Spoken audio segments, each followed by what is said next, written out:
E nesse momento eu vou conversar com o Ivan Bruselli, que é produtor rural, engenheiro agrônomo. Ivan, boa tarde, tudo bem? Boa tarde, Fabélia. Para mim é um prazer estar aqui no seu novo estúdio, né, no Sucesso do Campo. Você que está sempre ao lado de quem produz, né? Sempre, nossa função é essa, estar ao lado de quem produz. E como é que está esse trabalho hoje, Ivan? Porque a gente sabe das dificuldades que o calendário agrícola ele começa lá em outubro, um ciclo diferente, nós tivemos estiagem, demorou mais para plantar, tem sempre uma praga que se aproveita disso. Como é que está esse trabalho? Olha, o principal eu vejo é que está tendo uma mudança no comportamento do mercado e do produtor. Porque antes o produtor poderia, por exemplo, terminar de colher o milho safrinha para poder, às vezes, comprar a semente de milho dele, o adubo, né? Ele ia pensar de comprar adubo já mais perto do plantio da soja ou do milho safrinha, o maquinário também. Agora não, o produtor está tendo que se programar, às vezes, uma safra, 2 safras antes. Porque se ele não comprar hoje alguma máquina ou um adubo, ele vai comprar daqui 30 dias, está o preço 10, 20% maior. E se ele não comprar o mês que vem, já vai estar maior ainda, está tendo uma mudança no comportamento. Você falando nessa mudança de comportamento, esse ano a gente viu o produtor vendendo soja de 2022. Sim, vai saber se vai acertar, só realmente não tem como. O produtor ficou muito ressabiado, que ele vendeu a soja às vezes na época R$ 90, R$ 95, sem achando que fez um bom negócio, e aí a soja foi para 150, 160, né? E agora o produtor está com medo de fazer os contratos, mas ele também não pode trabalhar no escuro, porque ele está comprando tudo, às vezes, acima do preço. E ele não deixar, às vezes, uma parte dele sem travar também, ele não pode trabalhar também desprotegido, né?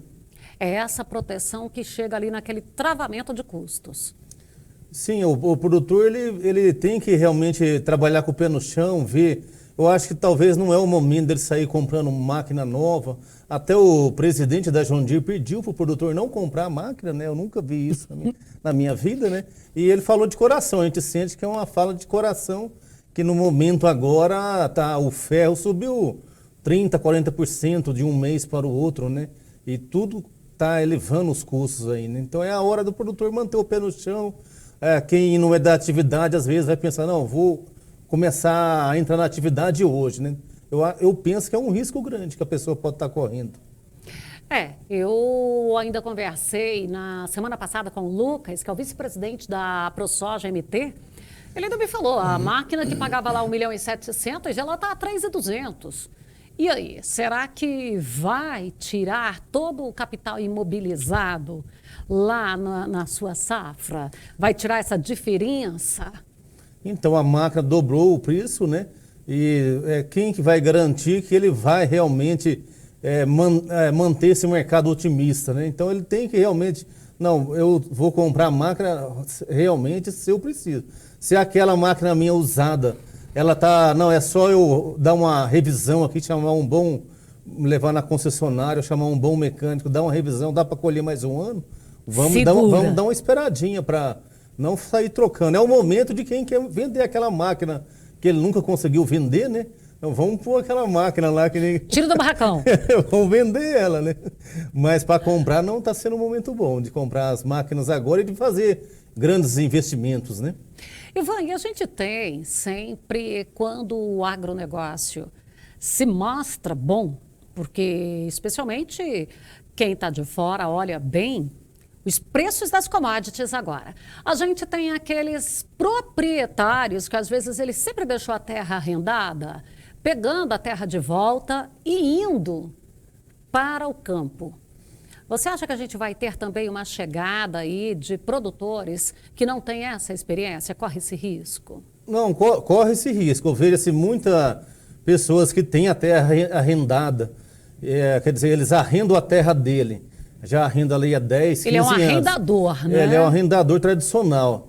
E aí ele tem um neto, um filho que formou em agronomia, e o conselho que eu dou para essas pessoas é assim, ele vai lá e pega 10% da área de volta, né?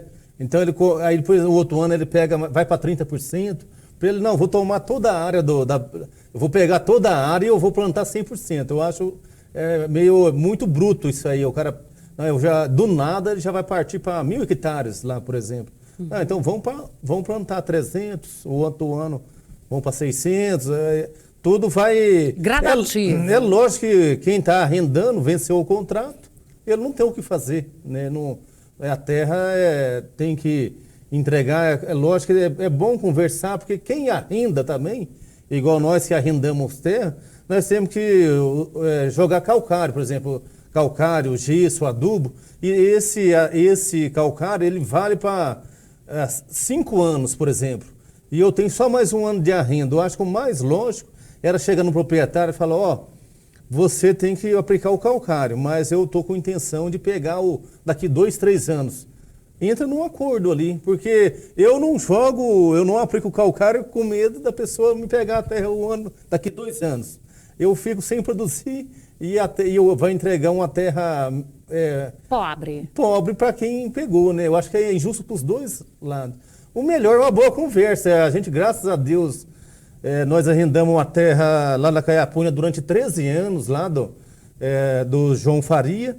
E foi essa conversa. Com 10 anos ele falou, Ivan, nós vamos... ele sempre falou, não, você passa a tecnologia que você tem de plantar, o que eu posso passar.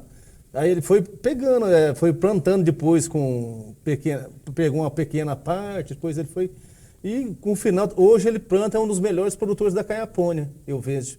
Né? Então eu fico feliz que eu ganhei dinheiro no arrendamento que eu fiz e ele hoje é um dos melhores produtores. É um grande exemplo. Vamos falar assim, você ganhou dinheiro, ele ganhou dinheiro. Também, né?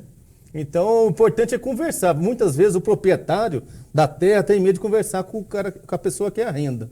Se os dois se alinhar, é muito melhor do que ficar naquela insegurança. Que quem está arrendando não sabe o que fazer. Será que eu vou pôr adubação normal ou vou ter que reduzir a adubação? Aí se eu reduzir a adubação, eu sou o primeiro a sentir o reflexo. Vai ser o primeiro a sentir o reflexo. Porque eu vou ter prejuízo na colheita. E quem vai pegar a terra depois vai ficar prejudicado também, que não vai pegar o solo em condições ideais, né? A questão do calcário, por exemplo, era justo, por exemplo, se a pessoa vai pegar a terra daqui 2 anos, não, então vamos dividir esse calcário aí, então, que se o calcário, na realidade, ele vale para 3, 4, 5 anos, o que custa... Ir lá e fazer um percentual. Vamos dividir lá, vamos ver o que... Aí você fica o cara, não, eu não vou aplicar. É uma faca para os dois lados ali, né?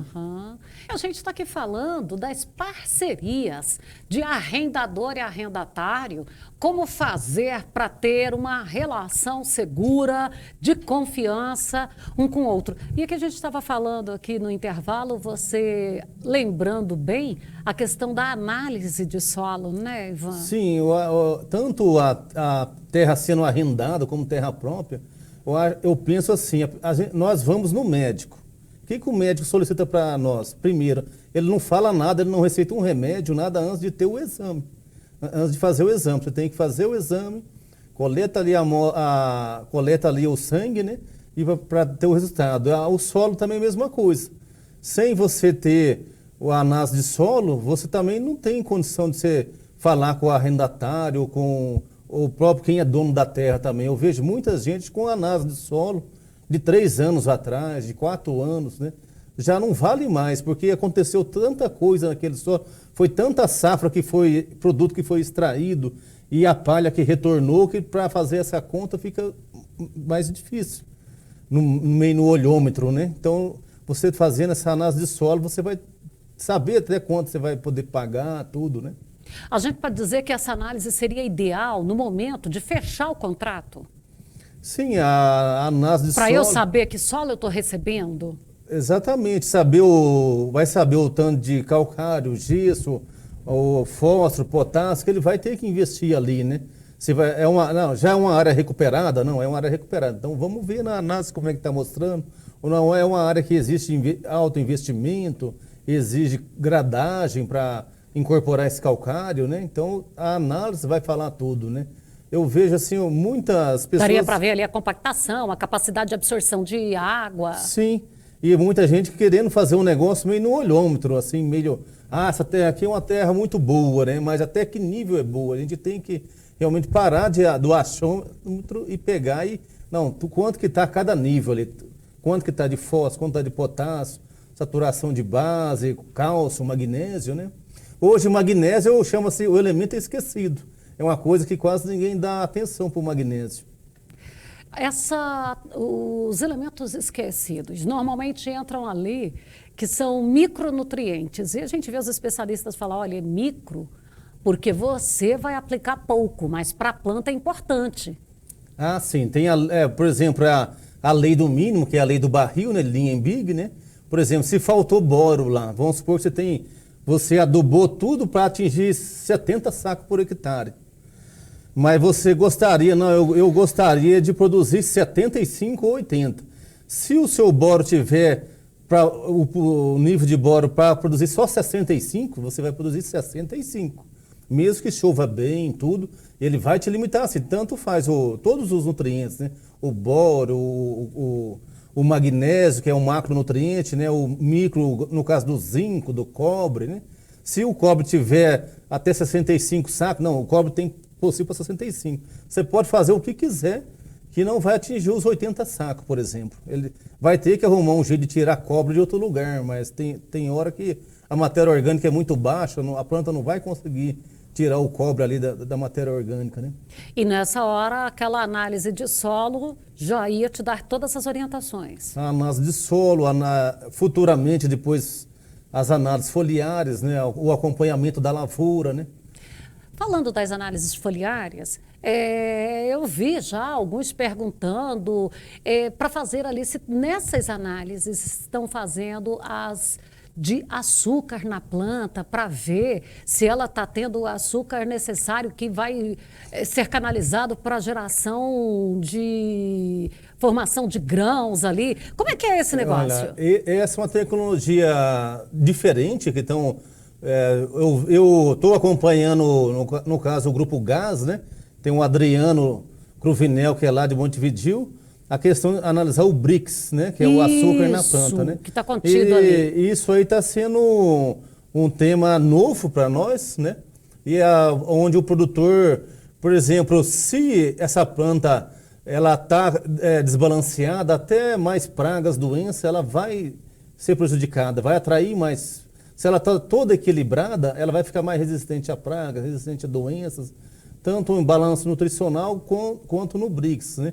Só que esse aí é um tema novo ainda, não tem ainda uma pesquisa falando, não, pode fazer isso que vai dar certo e você não vai precisar preocupar com o pulgão, por exemplo, ou com ácaro, né, ou com essas... Aquelas cochonilhas que ficam, né? Ali, que Sim. juntam aquela secreção. E aí... O próprio percevejo, a própria ferrugem, né, porque a planta vai estar mais resistente a pragas, né?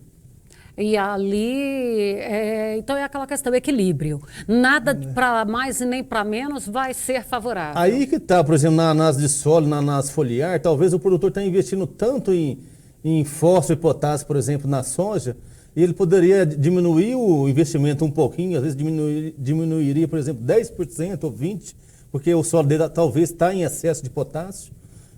O excesso também prejudica a absorção, por exemplo, de magnésio, de boro, né? Então você investiria talvez em algum micro que está faltando e ele conseguiria produzir mais no final das contas com o custo menor. O problema é que a gente enxerga muitas vezes, principalmente a análise, a primeira coisa que a gente enxerga é assim, eu gasto tantos R$ 1.000 para fazer a análise da minha área toda, né? Aí acaba não fazendo, porque enxerga só como custo, não como investimento.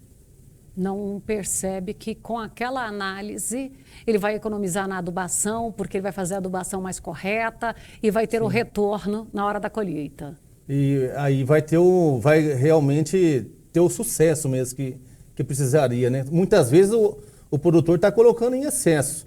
Isso aí já foi provado do Dr. Vinícius, né, da Embrapa, já foi provado por ele que, por exemplo, tem 20% da região aqui que não precisa adubar tanto em potássio igual o pessoal está adubando. Então está chovendo no molhado. Sim, aí imagina você pôr potássio em excesso em algum lugar e atrapalha a absorção de cálcio, de magnésio, né? Bom, nosso tempo está esgotado. Ivan, eu quero agradecer a sua participação com a gente e outros momentos aí vamos falar mais. É um prazer para mim estar aqui, é só chamar que estamos aí à ponta disposição, né? E parabéns aí pelas novas instalações, hein?